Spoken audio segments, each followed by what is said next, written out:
परमात्मा श्री राधा कृष्ण के चरणारविंदों में शतकोटि नमन बंदन। मित्रों को, जिज्ञासुओं को, धर्म प्रेमियों को, ज्योतिष विज्ञान प्रेमियों को हर हर महादेव, बम बम भोले, नमः शिवाय। मित्रों, आज वर्ग चार्टों के अंतर्गत चतुर्थांश वर्ग चार्ट की चर्चा है। जीवन का अत्यंत महत्वपूर्ण चार्ट है D4।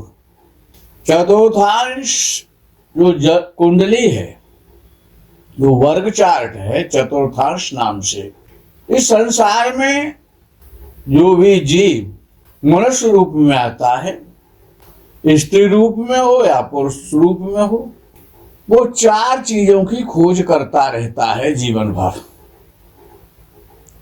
धर्म, अर्थ, काम और मोक्ष। अर्थात ये जो चतुर्थांश जो चार्ट है, इसमें चार ही चतुर्थांश होते हैं, पांचवा कोई नहीं होता है। तो चतुर्थांश यानी एक राशि के चार पार्ट, 7.5 अंश का 7.5, 7.5, 7.5 और 7.5 चार चतुर्थांश होते हैं। एक धर्म का है, एक अर्थ का है, एक काम का है और एक मोक्ष का है।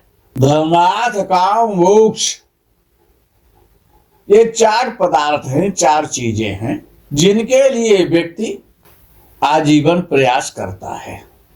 और इन चार चतुर्थांशों के चार ऋषि हैं। पहले के सनक हैं, दूसरे के सनंदन हैं, तीसरे के सनत कुमार हैं और चौथे के सनातन हैं। सनक, सनंदन, सनातन और सनत कुमार, ये चार ऋषि हैं।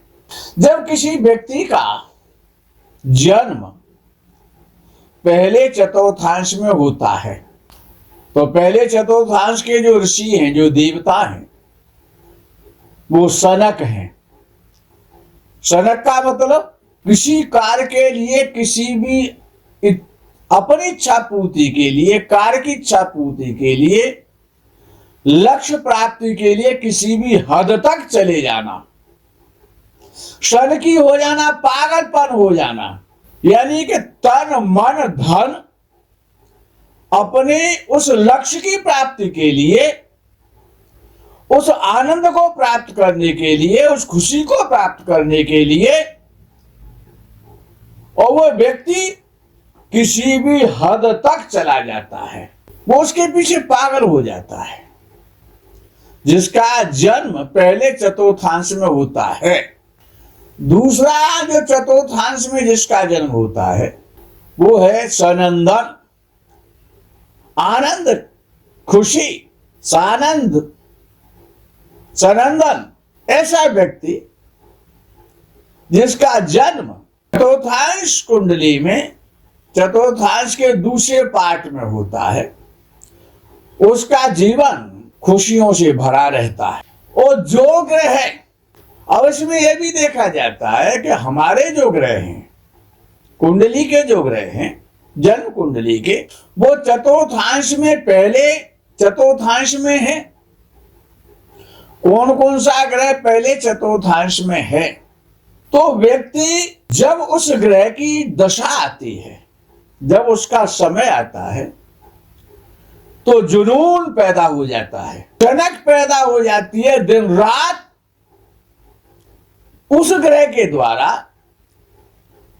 अपनी इच्छा पूर्ति के लिए, अपनी खुशी के लिए, अपने उद्देश्य की प्राप्ति के लिए वो दिन रात एक कर देता है। तो जो ग्रह दूसरे चतुर्थांश में होता है, जब उस ग्रह की दशा आती है तो खुशहाली आती है, धन आता है, भूमि का क्रय होता है, वाहन खरीदा जाता है, नया मकान बनता है। और तीसरा जो है वो सनत।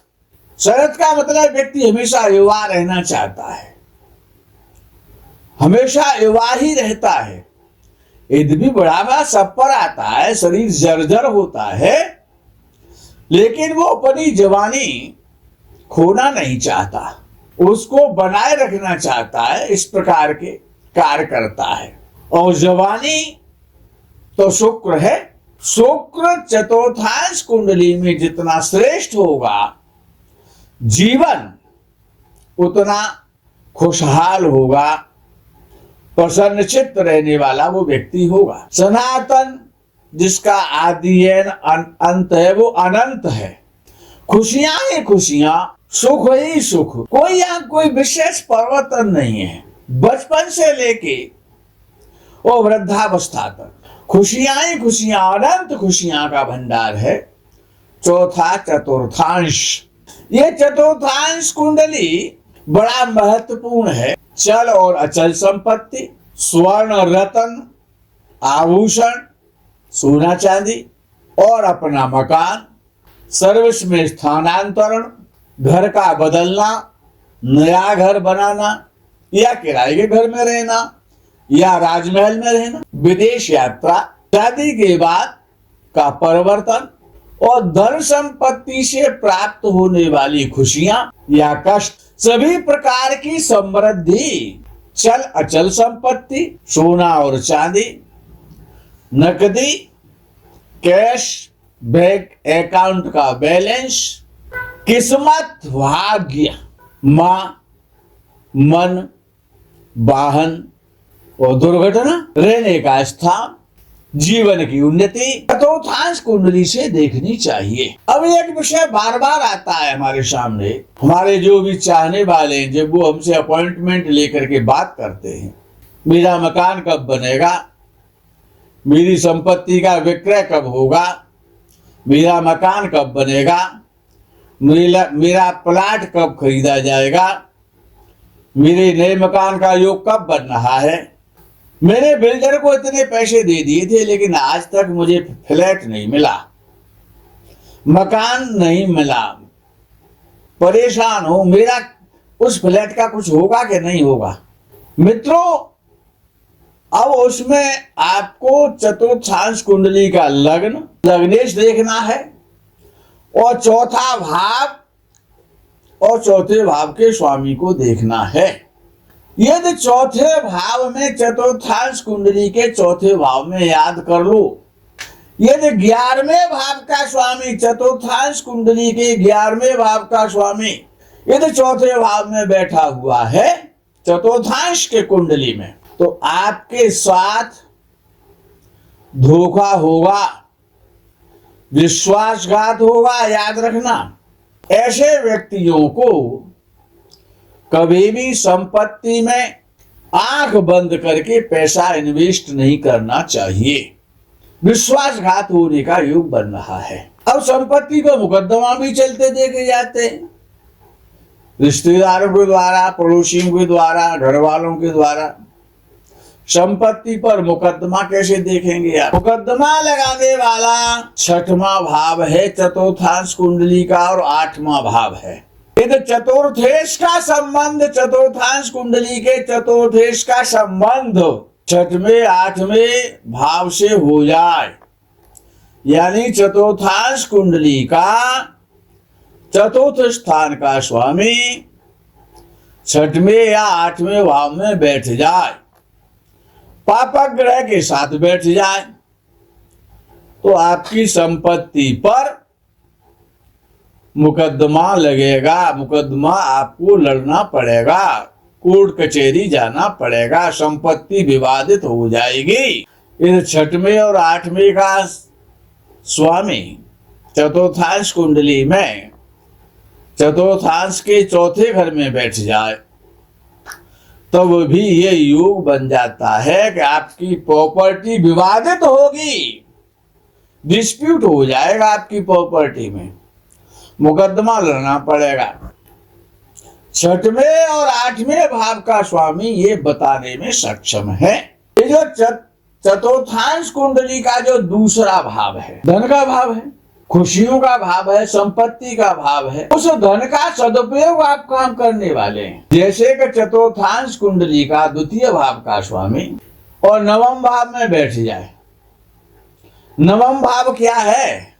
वो दान का भाव है, धर्म का भाव है, चैरिटी का भाव है, तीर्थ का भाव है, ईश्वर की साधना का भाव है, गुरुजी का घर है। तो ऐसा व्यक्ति चैरिटी करता है जो दूसरे भाव का स्वामी और भाग्य स्थान में चला जाता है, तीर्थों में रहता है, तीर्थों में जाता है। दूसरे भाव का स्वामी दान कराता है, चैरिटी कराता है, धर्म से जोड़ देता है और तीर्थ में वास देता है। चतुर्थ भाव चतुर्थांश कुंडली का हमारी समस्त प्रकार की खुशियां जो भी हमको प्राप्त होती हैं, हमारे सभी सुख और हमारा संतोष, जब आवे संतोष धन सब धन धूल समान। ये तो 12वें भाव का स्वामी, चतुर्थांश कुंडली के 12वें भाव का स्वामी और चतुर्थांश के चौथे भाव में बैठे तो आजीवन किराए के भवन में रखेगा, व्यक्ति किराए के घर में रहेगा।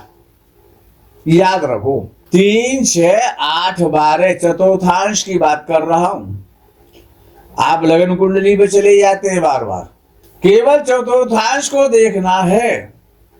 चतुर्थांश आपकी प्रॉपर्टी है जो आपने खरीदी है, आपका धन है, अपना धन है। चतुर्थांश कुंडली ये बताती है कि आपको जो माता पिता के द्वारा, अपने दादा दादी के द्वारा जो पैतृक संपत्ति मिली है उसको आप सुरक्षित रखेंगे या नहीं रखेंगे, उसको बिगाड़ देंगे या उसको बढ़ा देंगे, मल्टीप्लाई करेंगे उसमें। तो चतुर्थांश कुंडली का लग्न और लग्नेश को देखो, द्वितीय भाव के स्वामी को देखो और द्वादश भाव के स्वामी को देखो।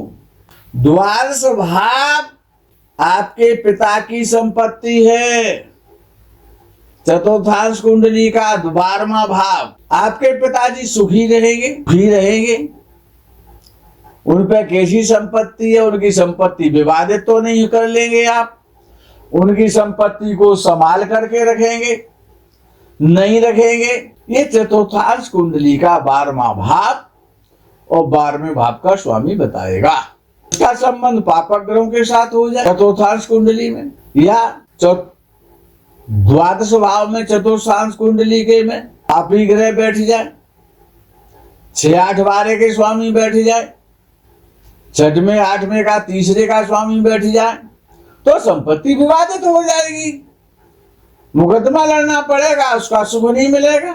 ये 3, 6, 8, 12 के स्वामी को विशेष रूप से ध्यान रखना है। यदि चौथे भाव में, चतुर्थांश के चौथे भाव में केतु बैठा हुआ है या चतुर्थ भाव के स्वामी से केतु का संबंध है, चतुर्थांश कुंडली का केतु के साथ बैठा है या चतुर्थांश कुंडली के चौथे भाव में केतु बैठा है, तो प्राकृतिक आपदाओं के द्वारा, नैसर्गिक आपत्तियों के द्वारा, अग्नि के द्वारा, जल के द्वारा, भूकंप के द्वारा, आंधी तूफान के द्वारा आपकी संपत्ति की हानि होगी। 6वें भाव का स्वामी, चतुर्थांश कुंडली के 6ठ भाव का स्वामी चतुर्थांश के चौथे भाव में बैठा हुआ है, तो आपको सावधान रहना है। शत्रुओं के द्वारा ऋण हो जाएगा और आपकी संपत्ति चली जाएगी। आपकी संपत्ति जाने वाली है, याद रखो, जब भी षष्ठेश की दशा आ जाएगी। अष्टमेश षड्यंत्रकारी है। जितने भी खड़बंगे होते हैं ना, तो गुप्त शत्रु हैं, जिनको आप जानते हैं, गुप्त भी हैं और जिनको आप जानते भी हैं। उनका संबंध चतुर्थांश कुंडली के साथ हो जाता है, चतुर्थेश के साथ हो जाता है, तो आपकी संपत्ति का सुख आपको मिलने वाला नहीं है। चतुर्थ भाव में चर राशि हो और चतुर्थ भाव का स्वामी भी चर राशि में स्थित हो तो आपको वार वार घर बदलना पड़ेगा। कभी इस घर में, कभी उस घर में, कभी उस घर में, कभी उस घर में। व्यक्ति एक जगह स्थायी रूप से नहीं रह पाता। चतुर्थांश कुंडली में बृहस्पति मोस्ट इंपॉर्टेंट है। बृहस्पति चतुर्थांश कुंडली के जितने भी सुख है और खुशियां हैं उनको देता है। बृहस्पति त्रिकोण का स्वामी हो, चतुर्थ भाव के स्वामी से संबंध बना ले, केंद्र में बैठ जाए त्रिकोण का स्वामी हो करके, तो व्यक्ति जीवन में बहुत समृद्धशाली होता है, दयालु होता है, धार्मिक होता है, अनेक भवनों का स्वामी होता है। समस्त प्रकार के सुख, माँ का सुख, शरीर का सुख, वाहन का सुख, भूमि का सुख, वाहन का सुख, समस्त प्रकार के सुखों को भोगता है। अगर चतुर्थांश कुंडली का चतुर्थेश बढ़िया हो जाए, उच्चका हो जाए, शुभ ग्रह के साथ बैठ जाए, केंद्र त्रिकोण से संबंध बना ले, माँ का सुख मिलेगा, समस्त सुख मिल जाएंगे। चतुर्थांश कुंडली का चतुर्थेश माता के लिए विशेष इंपॉर्टेंट है।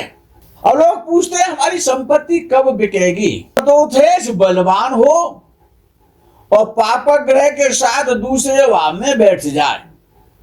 चतुर्थांश कुंडली के दूसरे भाव बली होकर के चतुर्थेश पापक ग्रह के साथ द्वितीय भाव में बैठ जाए तो जब उस पापी ग्रह की जब दशा आएगी तो आपकी संपत्ति बिक जाएगी। क्यों परेशान है मित्रों? आज के प्रकरण में यही विराम। आगे के प्रकरण का आप इंतजार करें। तब तक के लिए हर हर महादेव, बम बम भोले, नमः शिवाय, जय गो माता।